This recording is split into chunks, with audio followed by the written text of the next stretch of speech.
Welcome back to the Working Faith podcast, where we take a spiritual approach to career success. I'm your host, Jalyn Isley, and today we are talking about influencing others. So I am excited to introduce my name twin, Jalyn Gordon. Jalyn is a consultant, facilitator, strategist, reader, coach, mama, and Black Millennial. She is the founder of the Afrocentric Communiversity, LLC, a consulting company that supports activistpreneurs aligning activism plus culture plus entrepreneurship in their work. So Jalyn, welcome to the show. We are so glad to have you here today. Thank you. I'm excited to be here. Yes, and so we know this show is all about leveraging the spiritual principles of our faith to positively impact the workplace and grow our careers. So the very first thing I want to talk to you about is your faith journey. So we know you identify as Afrocentric Christian. I am so curious. I have so many questions. So please share with us, what are some of the core principles of that faith that resonate with you, and how have they shaped who you are today? Yes. So I have a very long, nuanced, complex faith journey, but I'll try to keep it quick. So I grew up in private Catholic school most of my life. So I will say that's where my faith journey started. So outside of school, I went to church. I was a member of an African Methodist Episcopal AME church, which is completely different from Catholicism. Transitioned into a Baptist church in elementary school. So when I'm not receiving Catholic education during the day, I'm at the Baptist church after school on Sundays. Went to college and got my academic training in political science and African American studies. And that's where I learned a lot more about West African culture and West African spiritual practices. And I still went to church, you feel me? I was still going to Baptist church. So I would say the peak of me defining myself as an Afrocentric Christian is completing the Sacred Women curriculum by Queen Afua, which is a very West African-based spiritual journey practice. But I also kept a lot of my traditional Christian upbringing. And by this time, I lived in Atlanta. And I got the chance to experience an Afrocentric Christian church in Atlanta, and it's called Rise, RIZE Community Church. So I got to really have a clear example of how you blend West African practices like libations or some community practices like ring shouts, and also use the Bible as your reference, but with a very social justice lens. So that is my faith journey. And I would say the principles that really define that would be interdependency, which is key for Black people across the diaspora, righteousness, which I feel is something that's a part of every spirituality, right? Like, what is righteousness? What is right? What is good? So righteousness. And then we also have discipline. I think discipline is a huge part of spirituality because there's rituals, there's having discipline to go to church, right? Or whatever your form of worship is. So those would be the three principles that really speak to me. And I built my consulting company on all of those things. Okay, so let me just recap. Hold on. Sorry, I didn't mean to cut you off. It's crazy, right? It's crazy. Yeah. So the core tenets, and I'm sure there's more, but some of the core tenets that resonate most with you would be righteousness, discipline, and interdependency. Did I get that right? Correct. Interesting. Okay, so I've got my thought. I've got some. My wheels are spinning here right now, and I'm so excited to hear how that transitions into your ability to positively influence others. So let's talk about that.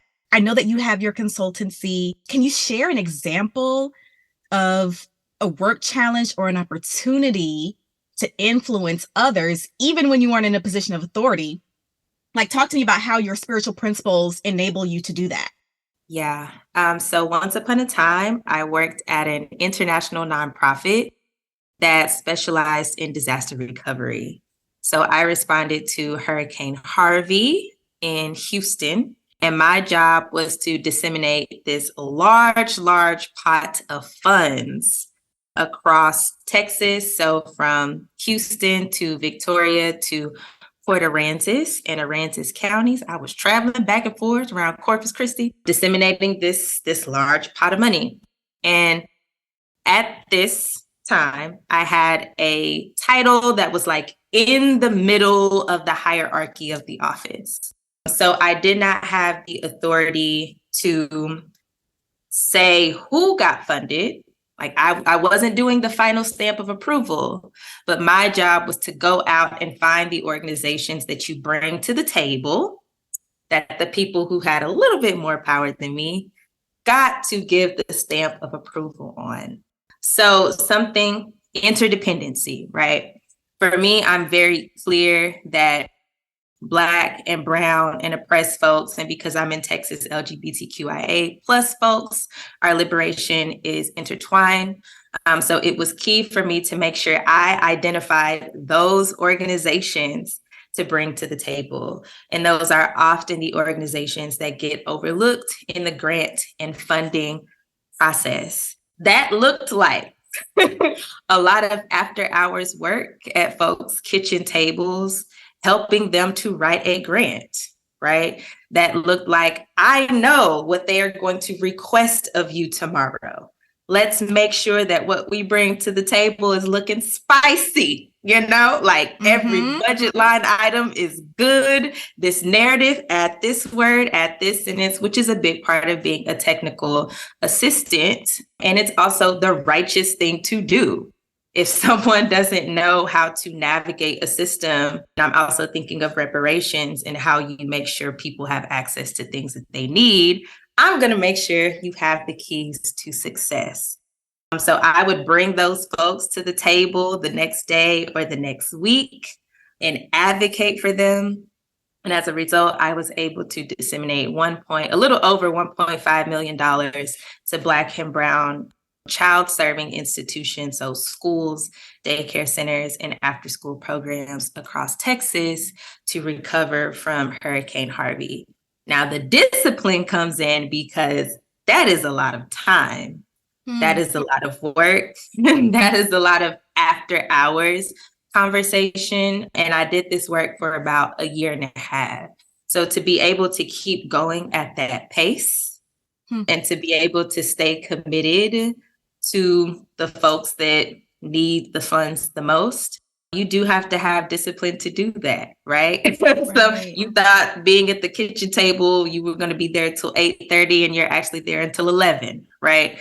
Those things happened all the time. So that's how I integrated a lot of those principles into my work. And thankfully, some of those folks were my first clients when I opened my consulting firm, because they found the way that I did the work to really serve them and be righteous, because not every coach and consultant is going to go the extra mile for you. So that's how that all comes together. Wow. I was not expecting that story to unfold that way, but I'm so glad that it did.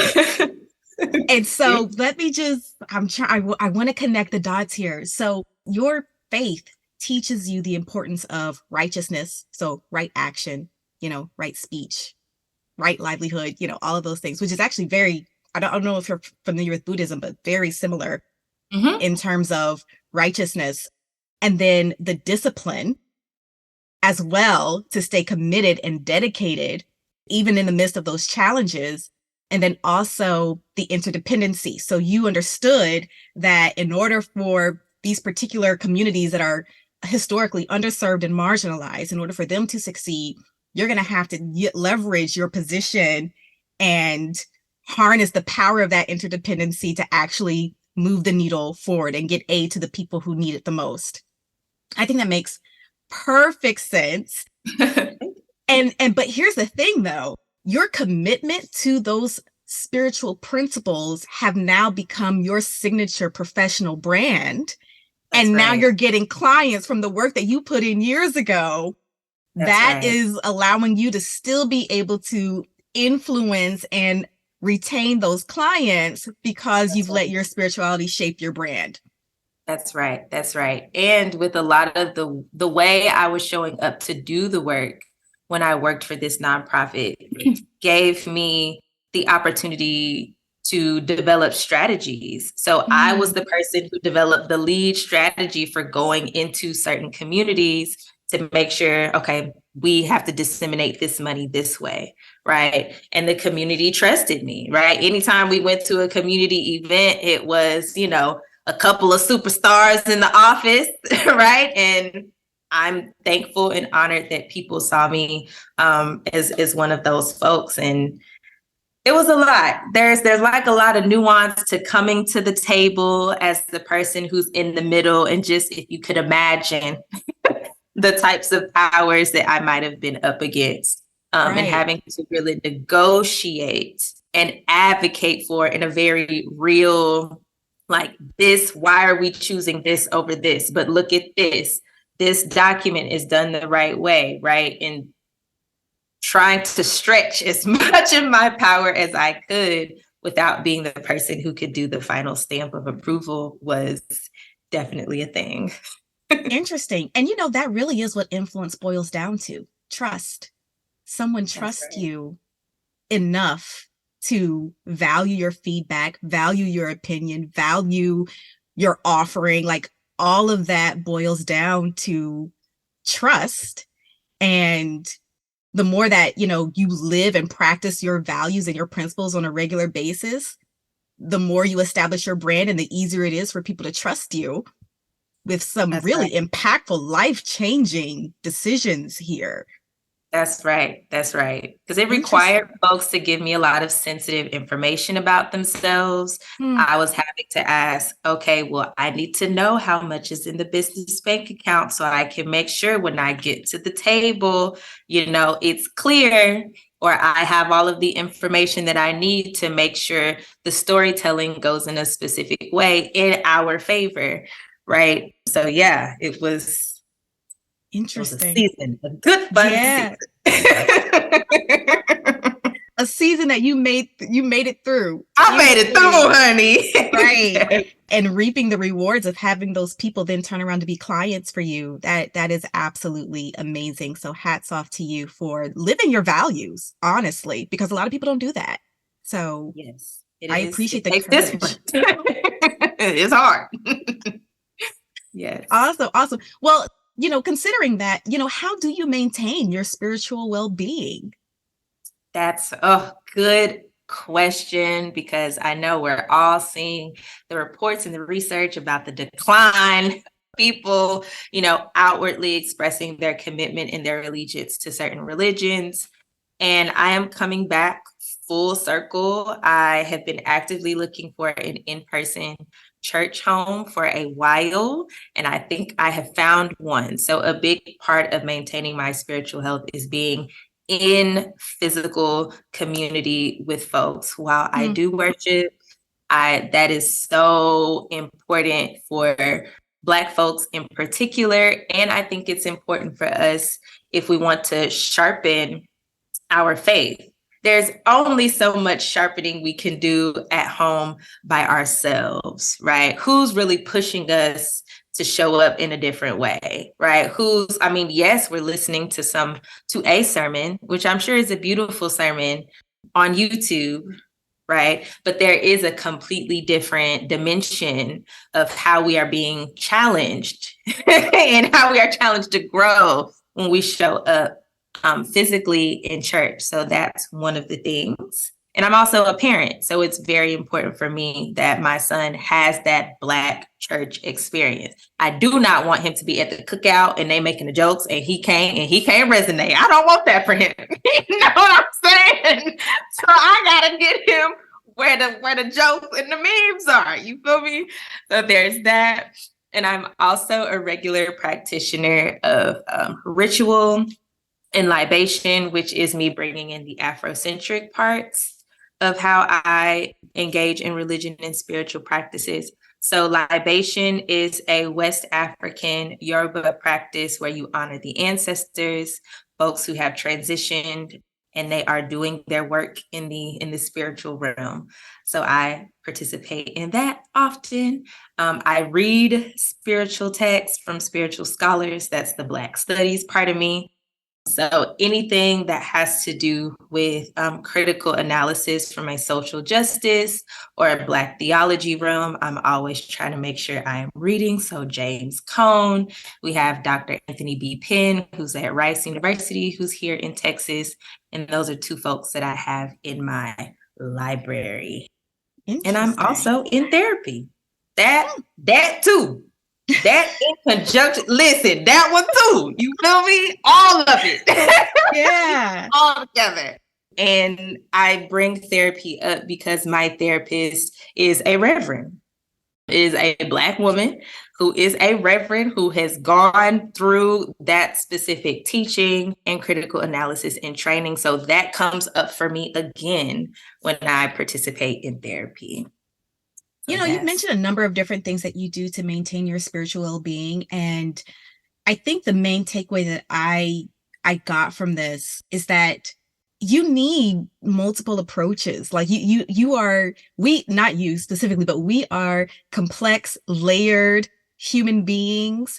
And there's a variety of ways to bring out the best version of ourselves each and every day. And, you know, when I think about spiritual well-being, when I think about spirituality, period, you know, it's energy. How is your energy formed? And is it shaped in love? You know, like if it's shaped in love, then your spirit's going to be in the best place for you to be the highest version of yourself each day. And that doesn't mean that you do everything perfect. That doesn't mean that you always have a smile on your face. You know, sometimes being the highest version of yourself is just being honest and like, look, today's not the day. Don't try it today, you know? So, you know, that can mean so many different things. But as you were speaking, it just kind of reiterated the fact that there are so many ways that you can feed your spirit and your soul, and ways that you can also impart into others as well. I loved your point about iron sharpening iron. There's only so much you can do on your own. And so if anyone is listening here and this is resonating with you, I definitely encourage you to find your community. And it's going to look different for everyone. Everyone has different needs. But lean into that community, and lean into communities that, you know, you're not always part of as well, and let that sharpen your spirit too. That's so you drop so many different ways that someone can enhance their spiritual wellness so that they really experience life the way God intended them to experience life. So I'm excited for that. Thank you so much for sharing. All right. So we're coming to a close here, but before we wrap up, I definitely want to give our audience some advice on how we can take a spiritual approach to positive, impactful influence. So what are your thoughts on that? Yeah, I would say start with principles. Start with developing those top 3 principles or values that are really important to you, and allow those to lead wherever it is you might want to land. And not saying that where you land is the place that you have to be, for lack of better words, married to, right? You could land somewhere and then you can make a pivot, right? You can land in that place and then you can say 4 years later, I need something else, right?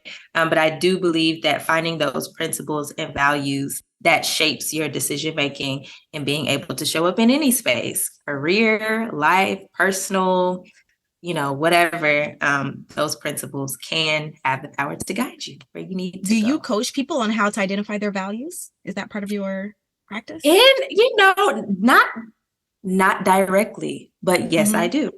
Interesting. Yes, I do. Okay. Got it. Well, team, that's our task. That's our action item for the upcoming week. Identify your top 3 principles or values, and then find a way to lead from those values on a regular basis. That's that discipline that you were talking about earlier, because that's going to make all the difference. Awesome. Well, thank you so much for sharing with us today. And thank you all for listening to Working Faith. I hope you enjoyed today's episode, all the show notes, information about Jalyn. and link to submit your career questions can be found on our website, workingfaith.com. Remember to subscribe, rate, and share the show with others.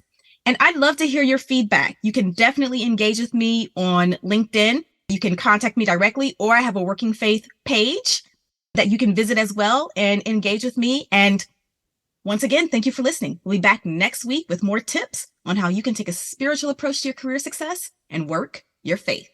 Good day.